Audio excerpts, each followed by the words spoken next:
لو ما عندناش غير ربع كيلو لحمة في البيت وعايزين نعمل أكلة بقى تكفي 3 4 أفراد ومحتارين نعمل بيه ايه، تعالوا بقى اقولكوا نعمل بيه احلى حواوشي واقولكوا على كل التركات وكل الاضافات اللي تخلي ربع كيلو لحمة يبقى نص كيلو ويكفي عدد الافراد كلهم.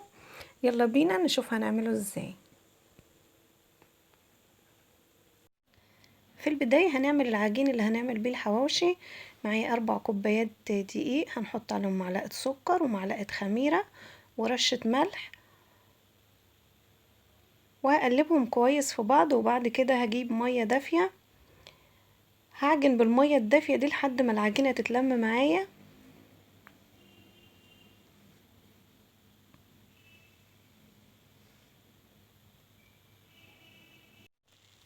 اول ما الم العجينة تتلم معايا كده هنزلها على الرخامة او اي حاجة عندي اعجن فيها. هحط معلقة كبيرة سمنة يعني قيمة معلقتين كده، هي معلقة كبيرة قوي، وهفضل اعجن فيها لحد ما تتلم معايا بالسمنة. وبعدين تبقى معايا عجينة ناعمة قوي كده بالشكل ده. هحطها بقى في الطبق واسيبها تخمر براحتها. شايفين العجينة ناعمة وحلوة ازاي؟ هفضل اعجن فيها لحد ما تنعم معايا وتبقى بالشكل ده. هسيبها بقى لحد ما تخمر ويتضاعف حجمها. هنتبل اللحمة. معايا هنحط شوية ملح صغيرين وفلفل عشان انا معايا كيس تتبيلة الحواوشي الجاهز. لو ما عندناش متوفر الكيس ده هحط توم باودر وبصل باودر وملح وفلفل وقرفة وبابريكا. هحط كل التوابل اللي موجودة عندي في البيت. الكيس ده فيه كل التوابل. هحط معلقة كبيرة ولو احتجت تاني هحط. معايا بصلتين كبار ومعايا فلفل حار وفلفل بارد فرمتهم كويس، وعشان الرغيف ما يعجنش معايا من جوه ويبقى من بره مقرمش ومن جوه معجن، هنزل المية اللي في البصل والفلفل. بعد ما عصرتهم كويس وزي ما قلتلكوا شايفين المية اللي نزلت منهم قد ايه. المية دي لو قعدت معايا هتعجن في الرغيف من جوه، يعني بعد الرغيف ما يستوي ونيجي ناكله هنلاقيه معجن من جوه ومش حلو. الخطوة دي حلوة جدا ولازم ضرورية عشان الرغيف يطلع ناشف مقرمش من بره ومن جوه ويبقى طعمه حلو. بضيف البصل والفلفل على اللحمة المتبلة، وكمان معايا شوية ميكس جبن وده اختياري. هضيفهم وهخلطهم كويس مع بعضهم لحد ما يتداخلوا، كل الخليط ده يتداخل مع بعضه ويبقى معايا بالشكل ده. هسيبهم بقى يشربوا من التتبيلة شوية. بعد ما العجينة خمرت وحجمها اتضاعف كده وبقت حلوة،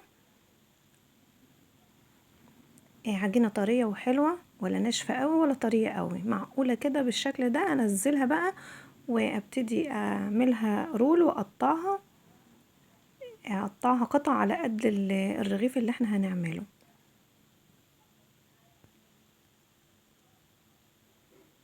هقطعها وادورها كده بالشكل ده وهخلصهم كل الكمية وبعد كده هنشتغل فيهم.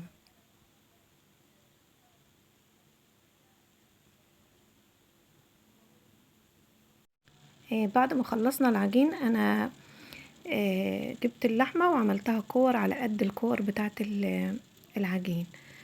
هبتدي بقى اجيب الكورة افردها بالشكل ده واحط فيها كورة اللحمة وهلمها على بعض كده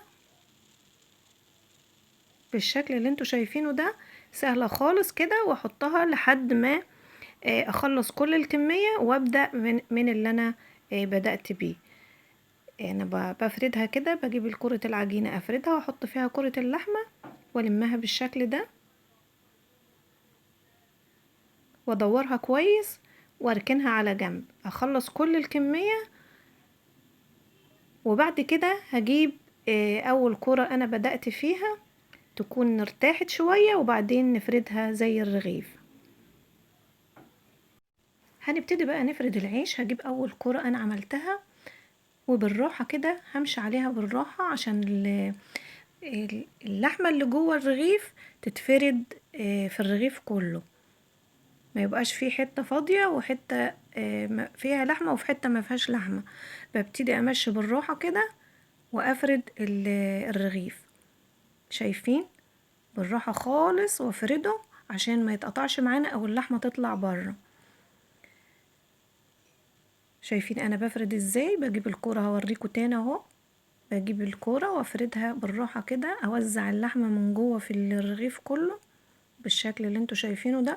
ولو طلعت معايا حاجة منفوخة فيها هوا، بجيب الشوكة وافرغ الهوا منها، وبعدين ادوس عليها كمان ابططها كويس وافردها كويس، وبعدين احطها في صينية وهخبزها على طول في الفرن. بعد ما اخلصه بجيب صينية مدهونة، وبعدين ادهن وش الرغيف سمنة او زيت زي ما تحبوا، واكون مسخنة الفرن من قبلها بربع ساعة، ومش هسيبه يخمر، هدخله الفرن على طول. وده شكل الحواوشي بعد ما خلصناه وطلعناه من الفرن، زي ما انتوا شايفين كده مستوي جميل. وكمان هقطع لكم رغيف دلوقتي واوريكم شكله من جوه مستوي وحلو، والطعم جميل جدا. يا رب الفيديو يكون عجبكم. لو وصلتوا معايا لحد هنا ما تنسوش تعملوا لنا لايك وشير واشتراك في القناة، فعلوا الجرس عشان يوصل لكم كل جديد، شيروا الفيديو لاصحابكم. اشوفكم على خير، باي باي.